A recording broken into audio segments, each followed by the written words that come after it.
है दोस्तों, आज हम पढ़ेंगे इम्पोर्टेंस ऑफ स्टैटिस्टिक्स के बारे में कि सांख्यिकी का महत्व क्या है। तो चलिए देखते हैं। प्राचीन युग में सांख्यिकी को राजनीतिक अंकगणित यानी पॉलिटिकल अर्थमेटिक कहा जाता था।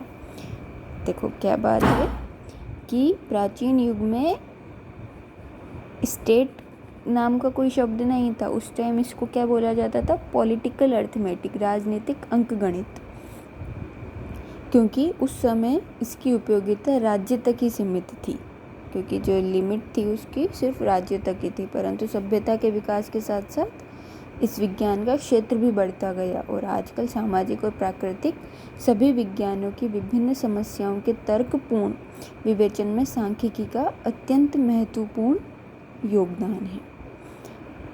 वॉलिस और रॉबर्ट्स के शब्दों में सांख्यिकी एक ऐसा साधन है जो प्रयोग सिद्ध अनुसंधान के लगभग प्रत्येक क्षेत्र में उत्पन्न होने वाली समस्याओं का समाधान करने में प्रयोग किया जा सकता है। क्या बोला वॉलिस और रॉबर्ट्स ने कि ये स्टैटिस्टिक्स एक ऐसा साधन है जो प्रयोग सिद्ध अनुसंधान यानी कि प्रैक्टिकल इन्वेस्टिगेशन के लगभग प्रत्येक क्षेत्र में उत्पन्न होने वाली समस्याओं का समाधान करने में प्रयोग किया जा सकता है। तो देखिए कितनी बड़ी बात है कि सांख्यिकी को हम प्रयोग सिद्ध अनुसंधान के लगभग प्रत्येक क्षेत्र में उत्पन्न होने वाली समस्याओं का समाधान करने में प्रयोग कर सकते हैं। आधुनिक सांख्यिकी को यदि मानव कल्याण का गणित कहा जाए तो ये अतिशयोक्ति नहीं होगा। मानव कल्याण का गणित यानी ऐसा गणित जिससे मानव का कल्याण किया जा सकता है, तो इसे स्टैटिस्टिक्स कहा जाता है। तो अब हम इसके इम्पोर्टेंस को देखते हैं। अब अलग अलग जो फील्ड है सभी जगह स्टैटिस्टिक्स का यूज़ किया जाता है। तो अलग अलग फील्ड में हम देखेंगे कि कहाँ कहाँ इम्पोर्टेंस रखता है स्टैटिस्टिक्स। तो फर्स्ट है इम्पोर्टेंस इन एडमिनिस्ट्रेशन। एडमिनिस्ट्रेशन में किस तरह से स्टेट का काम होता है। तो शासन प्रबंध को ठीक से चलाने के लिए सांख्यिकी का उपयोग अत्यंत प्राचीन काल से हो रहा है, परंतु राज्य के कार्यों में आशातीत वृद्धि होने के कारण समंकों की उपयोगिता और भी अधिक हो गई है। कि भाई जैसे कि हम आज के टाइम पे डाटा हमारे सामने जो न्यूज़पेपर के थ्रू आता है कि भाई एजुकेशन के फील्ड में ये स्टेट आगे है या ये डिस्ट्रिक्ट आगे है, वो वहाँ की लिटरेसी रेट क्या है, वहाँ का सेक्स रेशियो क्या है, वहाँ का पॉपुलेशन क्या है, और भी वहाँ की डेंसिटी क्या है। तो ये सब क्या है? ये सब स्टेट के ही डाटा हैं जो हमें मिलते रहते हैं टाइम टू टाइम। तो ये यहाँ पे क्या चीज़ काम कर रही है? स्टैटिस्टिक्स। तो ये क्या हो गया एडमिनिस्ट्रेशन में। नेक्स्ट आता है importance in economic planning. Economic planning करने में हम किस तरह से स्टेट का रोल बढ़ जाता है। तो आजकल के संसार में लगभग सभी देश आर्थिक नियोजन को अपना रहे हैं। किसको अपना रहे हैं?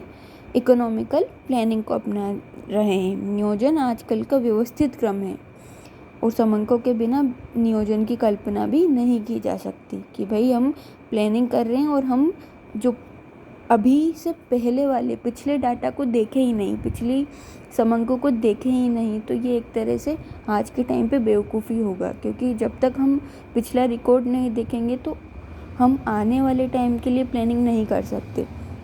तो इसलिए स्टैटिस्टिक्स की इम्पोर्टेंस बढ़ जाती है। नेक्स्ट आता है व्यवसाय तथा वाणिज्य में महत्व क्या रखता है स्टेट का। व्यापार, उद्योग, वाणिज्य के प्रत्येक क्षेत्र में सफलता प्राप्त करने के लिए पर्याप्त मात्रा में समंकों का प्रयोग आवश्यक है।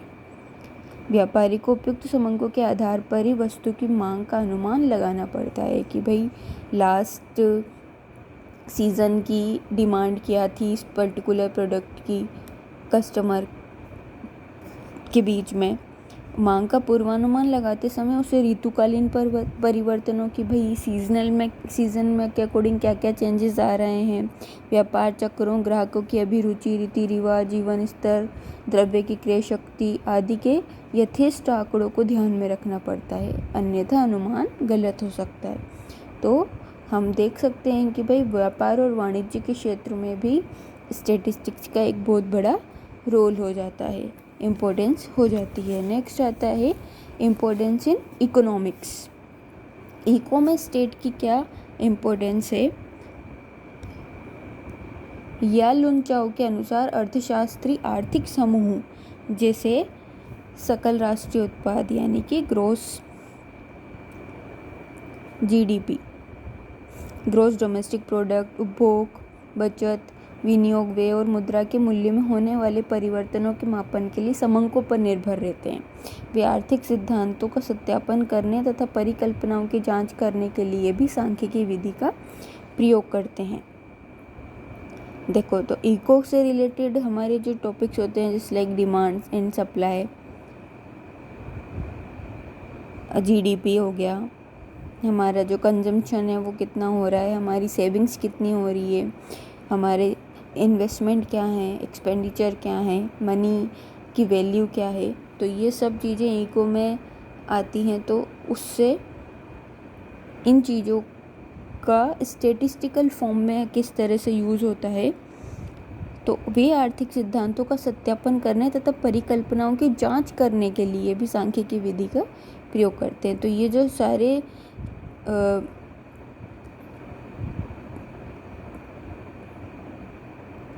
पॉइंट्स हैं, डिमांड, सप्लाई, जो टॉपिक्स हैं इको के, तो इन सभी को अगर हम बिना डेटा के, बिना समंकों के अगर हम प्रस्तुत करेंगे तो उनका कोई मतलब नहीं रह जाता। तो इसलिए यहाँ भी स्टेट का यूज़ बढ़ जाता है। नेक्स्ट है सांख्यिकी सार्वभौमिक उपयोगिता, यानी कि सांख्यिकी का जो यूज़ है वो एक यूनिवर्सल है, यानी कि किसी पर्टिकुलर जगह पर ही नहीं होता, सब जगह स्टेट्स की यूटिलिटी है। सांख्यिकी का व्यापक महत्व है। ज्ञान विज्ञान की प्रत्येक शाखा में सांख्यिकी विधियों की उपयोगिता बढ़ती जा रही है। समाजशास्त्र, शिक्षा, मनोविज्ञान, भौतिकी, रसायन, जीवशास्त्र, नक्षत्र विज्ञान, चिकित्सा शास्त्र आदि अनेक विज्ञानों में सांख्यिकी विवेचन नितांत आवश्यक है। प्रत्येक क्षेत्र में सांख्यिकी अनुसंधान का एक महत्वपूर्ण साधन है। किसका साधन है? सांख्यिकी अनुसंधान का, रिसर्च और इन्वेस्टिगेशन का। यहाँ तक कि साहित्य के क्षेत्र में भी लेखकों की शैली का अध्ययन, विभिन्न शब्दों की आवृत्ति, वाक्यों की लंबाई आदि के सांख्यिकी माप के आधार पर किया जाता है। तो देखें हमने कि स्टेट्स का जो यूज़ है, जो इम्पोर्टेंस है, वो लगभग कोई सा भी क्षेत्र, कोई सा भी फील्ड छूता नहीं रह गया है जहाँ पे स्टेट की इम्पोर्टेंस नहीं हो। नेक्स्ट जो हमारा आज का टॉपिक है which is limitations of statistics. Statistics की सीमाएं क्या हैं? अब देखिए, जो भी चीज़ होती है, कोई भी सब्जेक्ट होता है, तो उसकी इम्पोर्टेंस के साथ साथ, उसके फीचर के साथ साथ कुछ कुछ कमियां भी होती है। तो कमियां हम देखते हैं, तो देखेंगे एक महत्वपूर्ण विज्ञान होते हुए भी सांख्यिकी की कुछ सीमाएं हैं। संकलित समंकों का विश्लेषण व निर्वचन करते समय उन सीमाओं को ध्यान में रखना परम आवश्यक है, अन्यथा निष्कर्ष भ्रमात्मक हो सकते हैं।